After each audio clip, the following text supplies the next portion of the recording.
సంపాదించుకోవడానికో సంపాదించుకున్న ఆస్తులు కాపాడుకోవడానికో ఆయన రాజకీయాల్లోకి రాలేదు. పదవుల కోసం ఒక పార్టీ నుంచి ఇంకో పార్టీలోకి మారలేదు.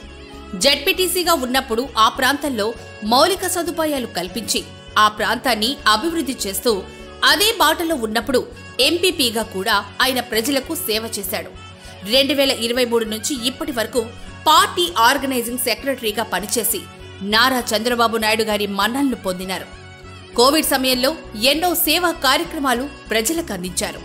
ఆయనకు ఎన్నో పదవులు వచ్చినా అద్భుతమైన పాలన పట్టభద్రులకి ఇవ్వడానికి కొన్నేళ్లుగా శ్రమిస్తూ నిత్యం ప్రజల పక్షాన ఉండే నిస్వార్థ ప్రజా నాయకుడు పేరాబత్తుల రాజశేఖరం గారు మొదటి నుండి ఈ క్షణం వరకు తెలుగుదేశం పార్టీలోనే ఉంటూ ఎన్నో ప్రతిపక్షాల కుట్రలను ఎదుర్కొని వార్డు మెంబర్ల నుంచి ఎమ్మెల్యే, ఎంపీ ప్రతి ఒక్క నాయకునికి వెన్నెముకగా ఉంటూ కూటమి ప్రభుత్వం విజయానికి కృషి చేసిన నాయకుడు పేరాబత్తుల రాజశేఖరం గారు మనందరి సమస్యలు తీర్చడానికై ఉభయ గోదావరి జిల్లాల పట్టభద్రుల ఎమ్మెల్సీ కూటమి అభ్యర్థిగా పోటీ చేయుచున్నారు.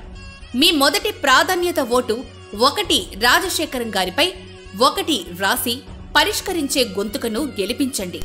మనందరి తరపున పోరాడుతాడు. ఒక్క అవకాశం ఇవ్వండి.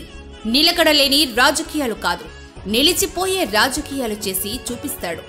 ప్రజల కోసం దేనికైనా సిద్ధపడే రాజశేఖరం లాంటి వ్యక్తి చట్టసభల్లో ఉంటే ప్రజలకు మేలు జరుగుతుంది.